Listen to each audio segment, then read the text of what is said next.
What's your take on African pastors? Do you think they're real? Absolutely, absolutely. Not all of them, but I've had a real miracle in my own back, a degenerative disease in my spine that doctors said this is impossible. So I'm actually in the textbooks in Western European medicine as hollowed.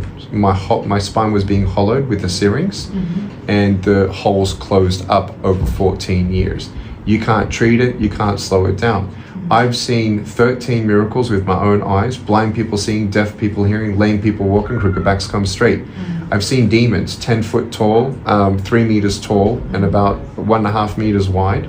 Exorcisms, people falling down, frothing at the mouth. Me, okay, right in front with my own eyeballs. So I know that miracles are true and demons are real, and witchcraft and voodoo is also real.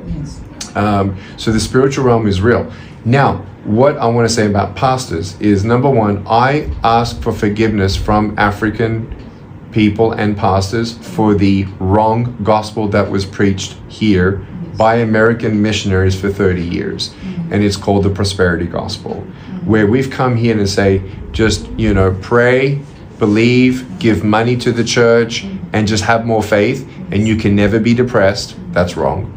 And you will always get a physical miracle. That's wrong. Sometimes plant a seed. Okay, yeah.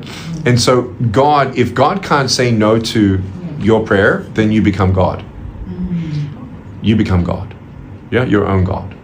And so what you got to understand is there is a perfect plan that God has for us.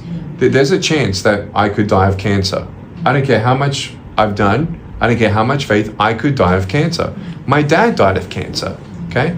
So Christians die of cancer. Christians die every day. Newsflash, we're not here to stay. We're here to go. And we're already eternal beings, so we don't have to be worried about death. Now, arms and legs, I have a pair of shoes in my closet in case God gives me arms and legs. But more than arms and legs, I need my soul saved, my heart healed, and my mind renewed. I need the truth. And so that's what changed everything from the inside out for me. So do I pray for people? Yeah, I had a beautiful time yesterday with 200 disabled people here in Uganda.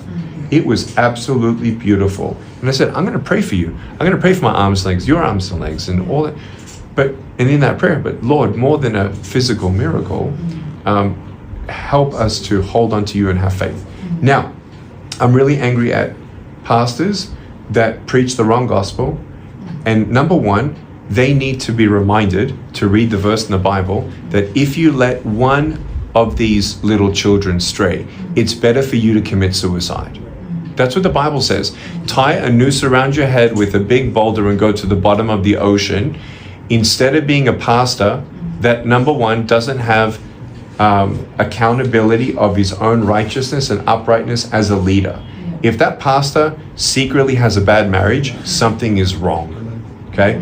The pastors also need to talk about, so not just money and all that corruption and all that stuff, but there's sexual abuse in the church. There's so much hypocrisy in the church. There's so much cowardness in the church, where we know that in America, at least, 1 in 5 people actually go to church every week are addicted to porn. But we don't talk about it. We don't talk about life. We don't talk about issues. We don't talk about the truth. And so we just want to make people feel good. Give me the money. There's another crusade. Here's a crusade of miracles. You just need to give me more money. Oh, God is not going to be mocked. They're going to be judged. And so we got to be really careful to not add to the gospel or subtract. And to not talk the talk. We got to walk the walk. Yeah. There's going to be a time where you're going to be judged.